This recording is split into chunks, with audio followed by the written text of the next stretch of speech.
Hello, my name is Joanna if you're new here, and welcome to my mid-month update for the month of December. I'm going to just talk about books that I've been reading so far this month and what I've been up to with my channel, so on and so forth. And as far as books I've been reading, I've been doing the multiple books at once experiment again. This is something I tried last year and failed miserably at. If you don't know, that's just the ability to read more than one book at one time rather than one book at a time. I've usually been able to manage one physical book and one audiobook at a time, but not multiple physical books or multiple audiobooks. That's been just way too hard for me for some reason. And this time I think I'm doing a lot better at it though. And as far as audiobooks, I did finish an audiobook today. That was Nettle and Bone by T. Kingfisher. I'll try to keep my thoughts on these books fairly brief so I could talk a little more in depth in my wrap up. But with this particular book, I expected to finish it a lot sooner than I did. I took forever with it. And this is a very lighthearted, whimsical, palate cleanser novella, fairy tale. And it's very well written. It has a great quirky humor to it. It's just that I just don't think I was in the mood for this. I started out enjoying it, and then about 3/4 of the way through, I just hit a wall. And I just didn't want to pick it up at all. I have no idea why. So I did finish it. Glad I finished it. But yeah, I think it was just a mood thing for me with that audiobook. Aside from that though, I picked up The Thousandfold Thought by R. Scott Bakker. It is my goal to finish the Prince of Nothing trilogy this year, and I will meet that goal. I'm really enjoying it so far. I love what Bakker has set up with books 1 and 2, and just the way he's built the whole Holy War atmosphere, the character psychology, and the interplay of just so many different themes that are related to religious zealotry, though also just related to the human condition in general. So I've been really enjoying that so far. But again, I can never just lightly recommend Bakker's books because they are not what people pick up fantasy for. This is not going to give you hope and whimsy and wonder. This is more just a fascinating exploration of the darkest parts of the human condition. So just keep that in mind because it is very vulgar at times as well. You have to be able to stomach some of that. But anyway, I am really, really fascinated again with what Bakker is doing. And aside from that, I also actually just finished. I think this is the second arc of Vinland Saga. I'm a little confused how the arcs are categorized because I looked it up on a website and it seemed like one website I found seemed to consider all the first 7 volumes part of one arc rather than the first 4 one arc and then the next 3 a separate arc. But the first 4 is one arc and then the second 3 is the second arc. It makes more sense to my brain, so we'll just go with that. So we'll say that I finished the second arc, I think. But anyway, I've been really enjoying Vinland Saga. There are some brutal sequences on the page, not only just written in the text, but actually shown visually on the page. Whereas I think even a lot of adult fantasy authors would fade to black. This doesn't do that. But I've been really enjoying it. And I also really appreciated how at the end of volume 7, he actually went into depth about how he approaches his writing. So he leads himself with the question, why? Why are you doing this? With any creative endeavor, ask yourself, why am I doing this thing? Why is it important? And he thinks that those questions, living in those questions, will lead you into some brilliant answers or some brilliant insights and will drive the narrative of what you're doing as a writer. It very much reminded me of a quote from Letters to a Young Poet. Maybe I'll post that on the screen. But in any case, he also attributes his talent to time and effort rather than natural talent, ability that is, or luck. So I think that that's pretty cool. And then aside from that, I actually picked up Blood Meridian by McCarthy. I've already talked about this a little bit on a couple of live shows. This is actually perfect timing because The Thousandfold Thought actually opens with a quote from Blood Meridian. And McCarthy obviously is a very well-known author.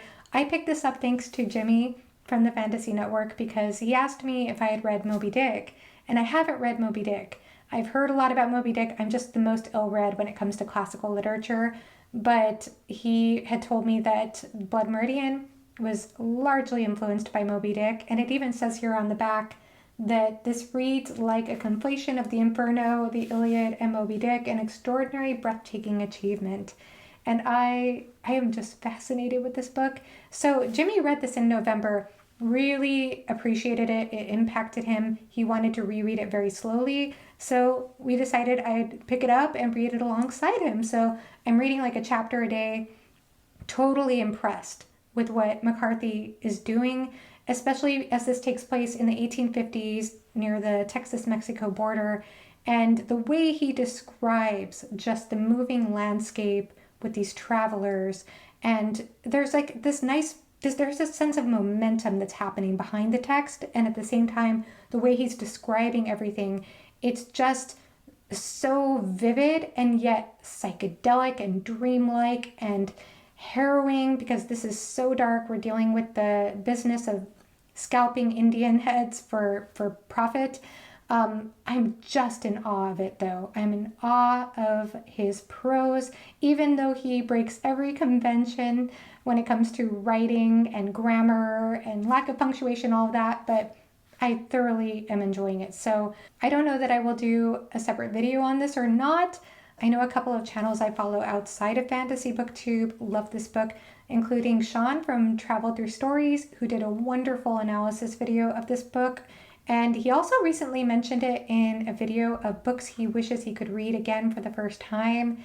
And then Brandon from Brandon's Bookshelf just recently mentioned this book in, I think it's 12 modern classics everyone should read, something like that.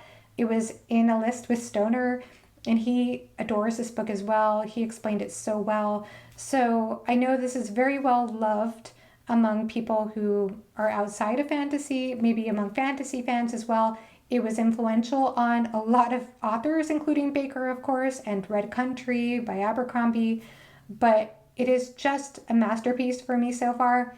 And I'm only just past the halfway point in saying that. So those are my thoughts so far. I guess you'll hear more of them in my wrap-up, or maybe even in my January wrap-up whenever I finish it. And I guess that's it as far as books I'm reading right now. I need to get to the Elric Saga, finish that off, that volume. I hope to do that before the end of the year if I can fit it in, because I'm behind on that read-along. And aside from that, as far as things happening on the channel, I did have a bigger discussion here on my channel for the Warrior Prophet with Raph and with Jimmy and with Philip. And it was so much fun talking with them. They always give me so much to consider when it comes to what we read. But in addition to that, I think what's also fun about doing those discussions is that whenever you get into a new series of a new author, you start to interact with a new fandom, at least when you have a channel or a blog or whatever. And so I've really enjoyed getting to read some of the comments from some of the Bakker fans who have come to my channel. Now, I know every fandom has its toxic side, but fortunately, all the people who've commented on my videos have been very thoughtful and very insightful, and have just made me all the more intrigued to continue my journey and to look up other things about the work and what's inspired it. So I've been really enjoying those discussions, and the next one, the third one for the Thousandfold Thought, will happen on Raph's channel next month. And then I've also had Why Read episodes 5 and 6. Episode 6 was with the lovely Books with Brittany. We were so happy to see her again on a video because she's taken a bit of a booktube break, but that was very special to have her on, as well as Angela from Literature Science Alliance, who is lovely and brilliant. And Angela and Brittany are celebrating birthdays this week at the time I'm filming this. I'm not sure when I'm posting this, but they're celebrating birthdays this week. And so it was just very special to have them on, as well as Evie from She Was Only Evie. Evie is having a love affair with the Realm of the Elderlings right now, and that makes me very hopeful to continue my journey because Evie and I have very similar taste in books, very similar. Usually if Evie loves a book, I'm guaranteed to probably love it as well. There have been some books I think that I've enjoyed that she hasn't quite enjoyed, but for the most part, if Evie loves a book, that's a good sign for me. So I can't wait to get to more Robin Hobb after that discussion. And after that, I think that's just about it. Oh, I was on the Fantasy Network last Friday night, and that was so special because not only is it always special to talk with Jimmy, but Alan joined us. He popped in, and that was the first time anybody had seen Alan on camera since prior to his accident. So that was just so heartwarming for me. It was wonderful. I think it was heartwarming for all of us who were there to see that live, and just so funny because Helen is hilarious. But it was a wonderful, wonderful time. Jimmy asked me if I believe in coincidences as things that are, significant in any sort of synchronistic way, I suppose, versus random occurrences that don't have any significance to them.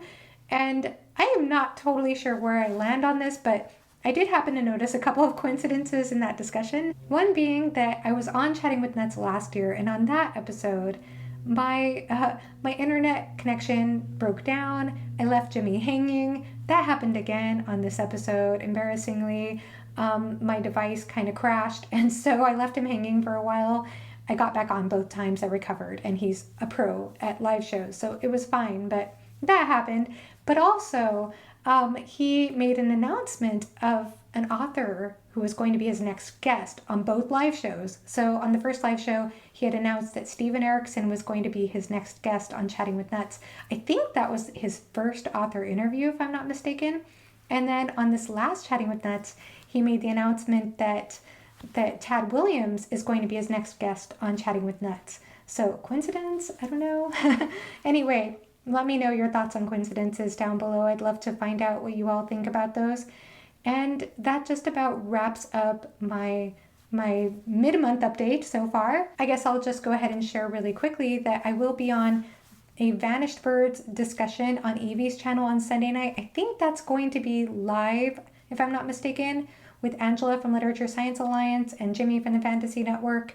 I think that's what's happening. So stay tuned for that. I also want to say thank you to everybody who commented on my video why I avoid DNFing books. I think the conclusion I came to after doing that video and reading comments and exploring that topic is that I think whether you're somebody who prefers to DNF books immediately or avoids DNFing, wherever you fall on that spectrum, I think we're all after the same goal, which is to avoid the reading slump. And for me personally, I find that when I DNF a book, my reading motivation just plummets. At least it has in the past. That might change someday, I don't know.